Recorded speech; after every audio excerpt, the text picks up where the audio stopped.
With the massive new additions to sensitivity settings on controller, it can get a little hard to keep track of the best settings to use. Believe me when I say, it took me a long time to not only learn how the new settings work, but to also be able to find one that works for me. The thing is, it's not always easy to find the perfect sensitivity for yourself when you don't know where to start. Sure, you can use your old sensitivity, but some of the new additions to aiming in Fortnite could drastically improve your overall skills. So it's really worth it to spend some time and just find the right one. What's going on, guys? This is your guy. That's right, your friend. I'm back. Your guy, Keith Allen. What's up? Hey, I want to let you know right now, if nobody is cheering for you, can I let you know something? I'm cheering for you. I'm rooting for you. I genuinely am your #1 fan. And I don't care. I know some of you guys are trying to just fit in. You're trying to fit in with friends. You're trying to fit in with certain groups of people. And I'm here to encourage you today. You have to fit out. Seriously. Like, be yourself. Be yourself and don't care about what anybody thinks about you, because there's greatness on the inside of you. And that is the truth.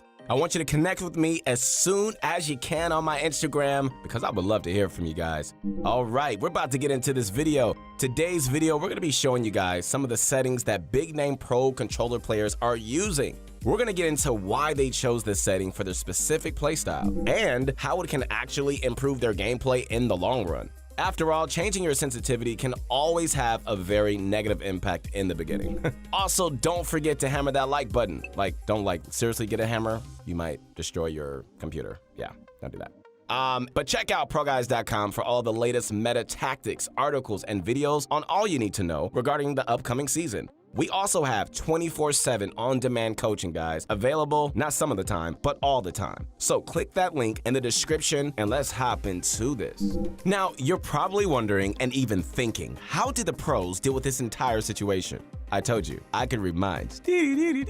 Now you're thinking, wow, this guy is so amazing. I know, I'm all in your mind. So pro players are so good that their sensitivities are pretty much like muscle memory for them. They could aim off a pure instinct if they wanted to, and sometimes even with their eyes closed, as long as they have a general idea of where their target is. And by the way, kids, please do not try that at home. Keep your eyes open. This is only for flicks, of course. So how do they go about massive changes like this that can literally change the entire mechanics to aiming? Well, to put it simply, they adapt. Adapting is very important in a game such as Fortnite, where everything is constantly changing with every single update. Being able to quickly get adjusted to something new without the worry of underperforming is so crucial to being successful. Now, although this sounds simple, adapting to the most recent Fortnite update, there ain't nothing easy about that. Let's be real. And if you think it's easy, you're tripping, okay? You're out of your mind. It's not easy. Gets on my nerves, actually. But we gotta do it. As mentioned before, sensitivities are so practiced and drilled into these pros that changing them can be a huge hassle. So, what are the majority of the pros doing? First, we're going to be taking a look at the well-known FaZe Sway. His sensitivity is always one that stands out due to the fact that he's such a fast-paced player. Sway really knows how to stand out and make himself even seem like a keyboard and mouse player. So his settings have to be something that can enable him to do so.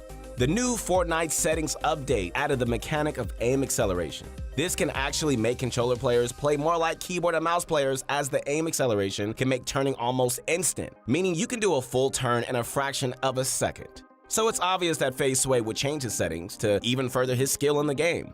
So let's go ahead and take a look at his new settings. You want to do that? I knew you'd say yeah. Here we go. First, we see that his build and edit mode multiplier are set to 1.3x, and he has advanced options on. This is what most controller pros have done, as it allows them to have more variety in their aim. Moving on, his new horizontal and vertical sensitivity is at 85%, turning horizontal and vertical boost at 0, turning boost ramp times 0, and instant boost when building off. In terms of ADS settings, he has his horizontal and vertical speed set to 14%, while all his boosts are also set to 0. Now for advanced sensitivity. We see that he has his look dampening time on 0, while look input curve is exponential, aim assist strength on 100%, and finally legacy look controls off. So what do all these settings have to do with Sway's playstyle? Well, believe it or not, Sway is actually not a big fan of the new aim update due to the fact that the new settings offer a whole new way to aiming in Fortnite. For players like Sway, who play Fortnite almost every single day for like hours at a time, they can get really used to their aiming settings, especially when they've been playing on it for over a year. Therefore, Sway doesn't actually use many of the new settings, besides a few. Before the update, having your sensitivity on something like 8.8 doesn't actually mean 80% X and Y sensitivity. It really translates to a faster X and a slower Y. Although very weird, this is the way Epic secretly made the aiming mechanics in the game, and it's what we all got used to. But Sway actually changed his settings to match up exactly. As we saw before, he had 85% horizontal and vertical look speed. So why did he change it? Hey, little Bobby, you're back. Well, the answer is quite interesting. Although he was used to playing on a slower Y sensitivity, making his X and Y the same is much easier for his muscle memory to get used to. And it can prove to be much more consistent in the long run. What you gotta think about, the long run. The thing is, let me put you on game real quick. You don't want to be playing on completely different sensitivities for things as simple as just looking up and down. That can actually make it harder for you to learn it and adapt to it. By making these two the same, it's going to take a little bit for Sway to get used to, but in the end, he's going to be much better than he ever was before. Up next, we got Ghost Innocence, who is known for his overall skill in Fortnite. He's not just good at one thing, he's good at a lot of things. Innocence can be excelling in creative 1v1s, scrims, and pubs. He's an overall excellent player. He's really, really good, to say the least. So it's going to be interesting to see what he plays on. One really cool aspect of his gameplay is how good his aim is. Innocence is known for being able to laser players in solo squads, and just simply dominating with his smooth and accurate aim. So let's take a look at his settings. Believe it or not, Innocence is actually not using the new advanced settings options. He has decided to stay on legacy mode and is currently using the following sensitivity: 0.7x and Y, 0.3 controller targeting sensitivity, 0.6 controller scope sensitivity, 2.0 building, and finally 1.8 edits. So why is Innocence using the classic legacy settings rather than switching over to the new advanced settings? Hey, old man Rudy, you're back. Welcome. Well, it goes back to the main point that pros have been playing Fortnite for so long. Not as long as you've been around, old man Rudy. You're like so old, there's no number for you. We just call you old. But you're amazing though. You know, they're pretty just used to their sensitivities by now. Their settings are just so greatly built into their muscle memory that switching it at this point would have a negative impact on their gameplay. Now, keep in mind that this is only the early stages of the new update. A lot of pro controller players won't be too keen to switching anything until they see that there's some kind of benefit in doing so. As time passes on, players are going to start to see the benefit in playing with aim acceleration and the other new changeable settings. Once this meta starts to catch up, brand new advanced settings will start being used by pro controller players everywhere, and the meta will change. We here at Pro Guys have been analyzing professional gaming for years, and we know that the new advanced aim is going to eventually take over. It's just that as of right now, it still hasn't shown what it can do yet. Innocent sensitivity, although not advanced, is still a pretty good one for anyone that is not comfortable with advanced settings. The classic 0.7x and Y is always a great choice that is fast, but not too fast where you can't aim. Inno always has his building on 2.0 to maximize the speed at which he can turn and maneuver when building, but he has edit mode on 1.8. This is most likely because he prefers to have more controllable and accurate edits rather than fast and snappy ones. His targeting is a nice and slow 0.3 that is easy to handle and aim with, while his scope is a much faster 0.6 that's great for fast and snappy quick scopes and flick shots with snipers. Overall, we say that Innocence does play on some good settings, but with time, he's most likely gonna switch.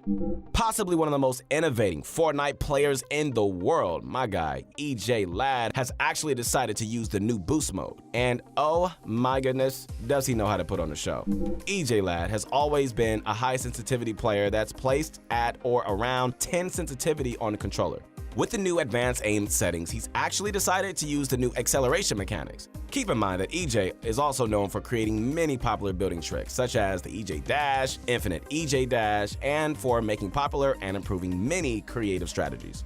He does this, ladies and gentlemen, all on controller, and he makes it look so easy like he's on a keyboard and mouse. Fast flicks, insanely fast building tricks that you have to just slow down and see. You'd be like, did he just do that? Yeah, he did, and really well. And advanced maneuvers that even the other pro players have trouble doing. So, what sensitivity is the talented EJ using? Well, let's take a look and delve deep into why he chose this over all the others.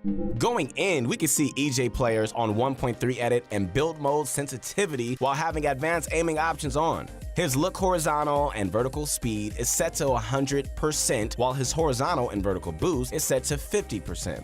Besides just having these on, EJ is actually using a really fast boost. Having a 50% boost on 100% sensitivity is incredibly fast and very hard to control. So it's interesting that he's able to use this sensitivity without too many issues. His instant boost ramp time is set to 0, which makes the acceleration even more reactive and hard to control. Furthermore, he does have it off for building mode, meaning that he will be using his super fast settings in build mode and combat mode.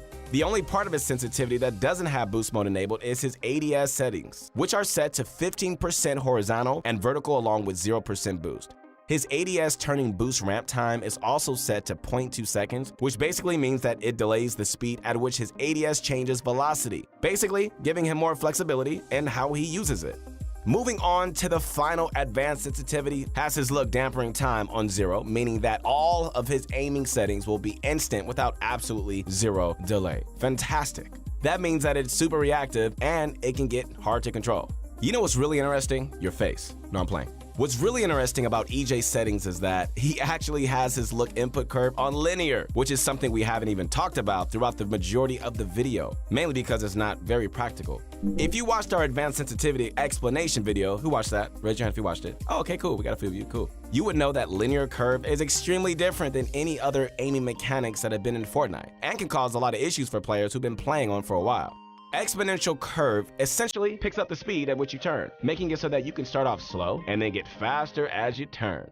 Linear, however, makes it so that there is no pickup. Your aim is absolutely instant and there's no pickup in speed. Using linear as a player who has been playing Fortnite for months can really mess up your gameplay and make your aim feel very weird. Yes, very weird. So it's super interesting that EJ Ladd has turned it on and is actually able to use it very well. EJ's high X and Y sensitivity also allows him to be able to perform extremely complex and fast building maneuvers that before only PC players could do.